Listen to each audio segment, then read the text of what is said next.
Jesus estava rezando num certo lugar. Quando terminou, um de seus discípulos pediu-lhe: Senhor, ensina-nos a rezar, como também João ensinou os seus discípulos. Jesus respondeu: Quando rezardes, dizei: Pai, santificado seja o teu nome, venha o teu reino. Dá-nos a cada dia o pão que precisamos e perdoa-nos os nossos pecados, pois nós também perdoamos a todos os devedores. E não nos deixei cair em tentação. E Jesus acrescentou: Se um de vós tiver um amigo e for procurá-lo à meia-noite e lhe disser: Amigo, empresta-me 3 pães, porque um amigo meu chegou de viagem e nada tenho para lhe oferecer. E o outro responder lá de dentro: Não me incomodes, já tranquei a porta e meus filhos já estão deitados. Não me posso levantar para te dar pães? Eu vos declaro, mesmo que o outro não se levante para dá-los, porque é seu amigo, vai levantar-te, ao menos por causa da impertinência desse, e lhe dará quanto for necessário. Portanto, eu vos digo: pedi e recebeis, procurais e encontreis, batei e vos será aberto. Pois quem pede recebe, quem procura encontra, e para quem bate se abrirá. Será que algum de vós, que é pai, se o filho te pedir um peixe, lhe dará uma cobra? Ou ainda, se pedir um ovo, lhe dará um escorpião? Ora, se vós que sois maus, sabeis dar coisas boas aos vossos filhos, quanto mais o Pai do céu dará o Espírito Santo aos que o pedirem. Palavra da salvação. Podemos assentar um instante para a gente partilhar esta liturgia do 17º domingo do tempo comum. Retomando aqui a primeira leitura que a gente ouviu do livro do Gênesis.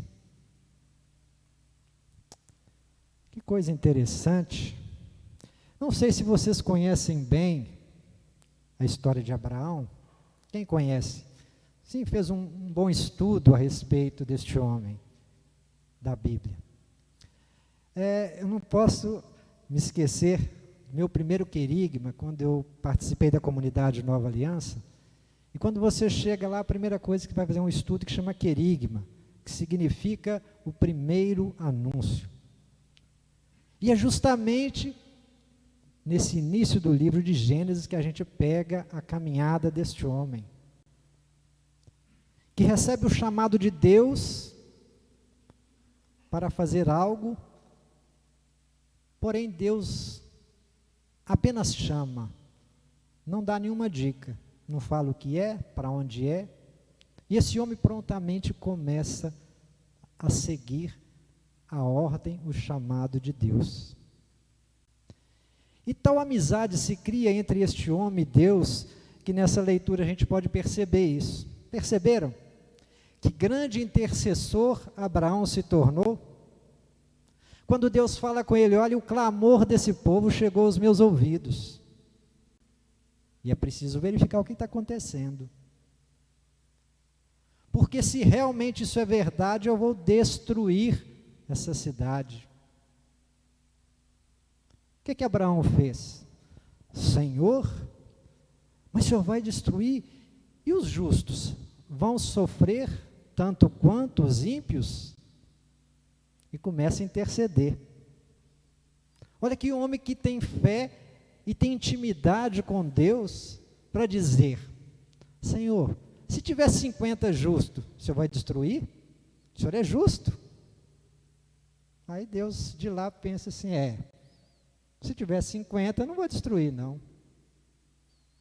Opa, Abraão já ficou meio satisfeito. Opa, esse diálogo começou a funcionar.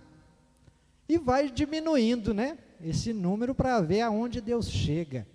E se for 45, 40, 30? E Deus vai concordando. Não, se tiver 30, eu não destruo. E se for 20? Senhor, me perdoa. Mas se for só 10, o Senhor vai destruir? E Deus diz: não. Se tiver 10 justos nessa cidade, eu não vou destruir. Será que o nosso mundo hoje está muito diferente desse? De Sodoma e Gomorra? Às vezes eu vejo tantas notícias que eu penso assim: está muito pior. Será que está chegando aos ouvidos de Deus o clamor deste povo nosso? Porque Deus afirma aqui que Ele ouve o clamor do seu povo. É a oração do povo que leva a Deus até mudar de atitude. Porque Deus estava pré-determinado a destruir uma cidade. Mas por conta da intercessão de um homem de fé, por conta da intercessão daquele que crê, Deus acaba deixando de fazer aquela destruição por conta de um homem que decidiu pela fé, que viveu sobre a fé. Abraão é nosso pai na fé. A promessa de Deus para esse homem era que ele teria uma descendência grande. Quando esse homem teve o primeiro contato com Deus, ele tinha 70 anos. E Deus prometeu a ele um filho, um herdeiro. E ele pensou, e a mulher dele pensou: que Deus é esse, moço? Eu sou velha e estéril, você é mais velho do que eu. Onde é que nós vamos arrumar filho? E aí tem uma história da escrava que entra nessa história e acaba tendo um filho, porque a mulher dele achava que não seria impossível. Mas mais tarde isso acontece. Mais tarde Deus vai cumprir. Sabe qual que é o nosso problema? Que a gente quer a solução para hoje. Vira e mexe, eu encontro pessoas que falam assim: não, eu preciso disso, é para ontem. Deus tem o seu tempo. As coisas acontecem no tempo de Deus, elas não acontecem no meu tempo. É preciso ter fé. É preciso ter paciência. É preciso clamar a Deus. Mas é preciso ter fé para que a coisa se realize. É preciso crer. É preciso ter confiança em Deus. Não basta pedir da boca para fora. Eu preciso pedir, crer e confiar. Aí sim tem grande chance de acontecer. Eu conheço muitas pessoas que já desistiu de Deus porque falaram assim: já pedi tanta coisa a Deus e Ele não me deu. É fácil, né, pedir? Eu já pedi para ganhar até na Mega Sena, nunca ganhei. Mas, pela intercessão deste homem aqui, a gente percebe que ele não pediu nada para ele. Ele pediu pelo um povo. Ele pediu para o seu semelhante. Olha que diferença. Uma coisa é eu pedir para mim, dentro do meu egoísmo, dentro da minha autossuficiência. Eu quero para mim, é para mim, eu tenho direito. Outra coisa é quando a gente pede para o outro, e sem esperar nenhuma recompensa por isso. Quem tiver tempo, procure conhecer um pouco a vida desse homem, vocês vão ver que homem extraordinário este tal de Abraão. Passando para a segunda leitura, carta de São Paulo aos Colossenses, nos lembra o nosso batismo. Com Cristo fomos sepultados, mas com Cristo ressurgimos, ressuscitamos, ganhamos uma vida nova. Outro problema nosso, problema do ser humano, muitas vezes quando a gente se depara com a morte, acabou, morreu, é o fim. Como o fim? Que fim teve? Isso ali foi o fim? Isso ali foi só o começo de uma vida nova, de uma vida plena. De vez em quando a gente brinca, né? Eu já brinquei também, já ouvi essa brincadeira de algum pregador. Quem quer ir para o céu? Levanta a mão. Ninguém quer ir, não? Misericórdia. Aí fala assim, bom, quem quer morrer? Mas tem outro jeito de ir para o céu? Sem passar pela morte? Se tiver, vocês me falam, que eu ainda não conheço, né? Então, quer dizer, todo mundo quer ir para o céu, quer ter uma vida plena, mas morrer ninguém quer. E eu sempre digo que a palavra que sai da boca de Deus, ela ganha uma dimensão infinita. Porque muitas vezes fala assim, na morte a gente pensa o que? A morte propriamente dita, né? Perdeu a vida. Mas já parou para pensar que quando morre o pecado, surge a vida nova? Que quando morre a tristeza, surge a alegria? Que quando morre o desespero, nasce a esperança? Então a palavra morte, ela tem um significado, pode ser compreendido de muitas formas.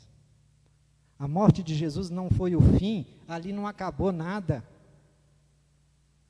Mas ali começou uma vida plena. E acontece conosco também, quando a gente morrer, tudo bem, a gente não vai ver a pessoa física. Mas não quer dizer que ela simplesmente acabou. Até mesmo porque o que a gente conviveu, o que a gente sentiu, o que a gente viveu com essa pessoa, vai no nosso coração e na nossa mente o resto da vida. Daqui 50 anos eu vou lembrar de pessoas que passou pela minha vida e eu falei, puxa, quando eu lembro da minha catequista de primeira Eucaristia, que já faleceu tem muito tempo, que mulher, que exemplo, mas continua aqui do mesmo jeito, ela está viva, na mente, no coração, na lembrança. Então a morte não significa o fim, mas apenas uma mudança. E por isso o apóstolo fala, né, nos lembra o batismo, que quando a gente é batizado, tem essa ideia até de alguns lugares que mergulha a pessoa, né, no sentido, morre para o pecado, para renascer para a vida, é vida nova. Olha quantos sentidos tem a morte, e não tem nada de fim, é transformação, é novidade. Então a gente precisa encarar a morte de outra forma, né? E para finalizar, vamos lá para o Evangelho, onde Lucas vai nos ensinar também a oração, vai aqui nos ensinar o Pai Nosso, que é uma oração completa, e depois vai nos ensinando esta maneira de se relacionar com Deus. No passado tinha-se uma ideia, né, de um Deus muito distante, de um Deus inacessível. Tem um texto na Bíblia que fala assim, mas se Deus está lá no céu, quem é que vai buscar? Quem é que vai trazer Ele para nós? Minha gente, Deus está no meio de nós. Deus está dentro de cada um. Porque o Espírito de Deus está dentro de nós. É o Espírito de Deus que nos dá vida. Então, enquanto estamos vivos aqui, tenha certeza, Deus está dentro de você. E quando não mais estivermos, é porque nós fomos para junto de Deus. O nosso espírito, a nossa alma, volta para Deus. Então, jamais vamos estar distante de Deus. Eis que estou no meio de vós. Deus continua. Desde o sopro de vida, desde que começou uma gestação, por que a igreja não pode concordar com o aborto, em hipótese alguma. Porque uma vez que aconteceu a concepção, já é vida. Jesus fala isso: antes que tu fosse gerado, eu já te conhecia e já te amava. Antes. Então nada é por acaso. Ninguém veio a esse mundo por acaso. Ah, veio. Não veio não. Ninguém veio ao mundo por acaso. Tudo é um plano de Deus. E que bom se a gente conseguisse perceber isso. Que bom se a gente conseguisse vivenciar esse plano de Deus em nossas vidas. Então Deus nos ensina a rezar, a ser persistente na nossa oração. Ah, mas eu tenho tantos anos que está rezando. Quantas pessoas já rezaram anos e anos para conseguir uma graça? Às vezes ainda não conseguiu, ainda está no processo. Porque Deus sabe o tempo e a hora em que Ele pode e deve conceder algo a nós. A gente, na nossa pretensão, né, no nosso egoísmo, a gente acha que a gente pode e sabe a hora certa. Tem até uma música que fala assim, né? Sempre que eu ouvia, que a gente nem ouve mais, mas Geraldo Vandré, que fala: quem sabe faz a hora, não espera acontecer. E quem sabe? Só Deus sabe. Quem de nós sabe a hora certa, o que fazer? Não sabemos nada. Não sabemos nada. Então, Ele nos ensina a ser persistente na nossa oração, a sermos atenciosos, a termos fé, a acreditarmos verdadeiramente. Porque Deus é bom. Um dia o discípulo perguntou assim: mas quem é bom? Jesus fala assim: só Deus é bom. E olha aqui, nesse finalzinho desse evangelho é interessante que Jesus pergunta assim: se um filho seu te pedir um peixe, você dá uma cobra? Você tem coragem de dar uma coisa ruim para o seu filho? Você está com fome? Você fala assim: ô pai, eu estou com fome, me dá um pão. Não, pega uma pedra aí e come. A gente faz assim? Nem aqueles pais ruins não faz, né? E olha o que Deus fala: se nós que somos maus, nós somos maus. Vocês acham que são bons? Todos somos maus. Porque o mal está dentro da gente, não está? Assim como o bem está dentro de nós, o mal também está dentro de nós. Qual é a diferença? É o que eu permito que o bem faça dentro de mim e que eu permito que o mal faça dentro de mim. É isso que determina quem eu sou. Se eu permitir que o mal tome conta da minha vida, ele vai tomar. Mas se eu permitir e desejar que o bem tome conta da minha vida, ele vai tomar. Porque Deus é bom, porque Deus ama, porque Deus perdoa, porque Deus não veio para destruir ninguém, muito pelo contrário. Deus veio para que tivéssemos vida, e não é uma vidinha qualquer não, mais ou menos, uma vida plena. Esse é o plano de Deus. Se a minha vida ainda não está plena, é porque eu não cheguei a conhecer e viver suficientemente a minha fé. Não conheci verdadeiramente o suficiente o meu Deus. Porque aqueles que já conseguiram, constantemente testemunham: a minha vida é uma bênção. E haja visto que nem sempre a minha vida ser uma bênção significa que eu não tenha problema nenhum, viu? Às vezes eu estou cheio de problema. Mas os problemas não me derrotam, os problemas não me destroem, porque a minha fé é maior, porque o meu Deus é maior. E é isso que faz diferença na vida de uma pessoa e de outra. Porque Deus me ama, porque Deus me perdoa, porque Deus acredita em mim. Quanta gente não acredita mais em si mesmo? Nossa, minha vida é um fracasso, uma porcaria. Às vezes eu uso até a expressão, vida é uma droga. Mas será que você está fazendo com a sua vida? Será o que você está plantando? Tem um ditado natural que diz o seguinte: a gente colhe aquilo que a gente planta. O que você está plantando? O que eu estou plantando? Coisas boas? Coisas más? Essa é a diferença. Tem gente que só faz besteira, depois quer ter uma vida boa. Como? Se você planta, mais cedo ou mais tarde vai colher. Louvado seja Deus que a gente plante coisas boas, que a gente deseje coisas boas, não só para nós, mas para os outros também. Não podemos ser egoístas, mas que a gente possa sim fazer o bem. Se o filho pedir uma coisa, dê algo melhor ainda para ele.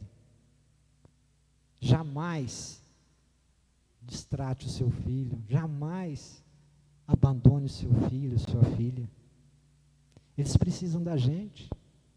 Assim como um dia também a gente precisou dos nossos pais. É preciso manter essa relação de intimidade na família. Ah, mas falar de família. Como é que está as famílias hoje? Se a gente fosse parar para refletir sobre a questão da família hoje, como é que estão as famílias? Como é que estão? Você sabe? Você conhece algumas famílias? Só conflito, discórdia, separação. Complicado. E os filhos dessas famílias? Quem serão? Vão viver como? Precisamos, gente, refletir sobre isso. Família, amor, fé, esperança. Parece que todo mundo desanimou, né? De vez em quando a gente faz algumas reuniões, gente, a pandemia não matou muita gente, quer dizer, matou muita gente, né? Mas não matou mais, mas tem gente quase tão morto quanto os que morreram. Perderam a esperança, perdeu a fé, perdeu a alegria, perderam tudo, perdeu o emprego. E como é que vive dessa forma? Veja quantos desafios existem e que podem ser superados a partir da fé, a partir do amor, do perdão, da partilha. Não é o fim. O mundo não acabou. Houve e ainda vai haver muito problema, muito sofrimento, muita morte. Infelizmente, a gente acredita que sim, pelas consequências dos tempos. Mas o mundo não acabou, a vida não acabou. Ainda há esperança, ainda há amor. Deus acredita e confia em cada um de nós.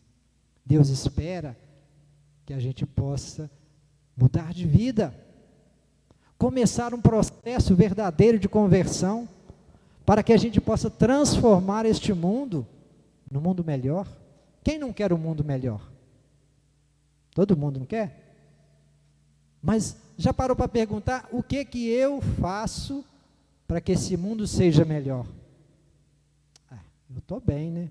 Se eu estou bem, eu estou bem. E os outros? Como está o outro?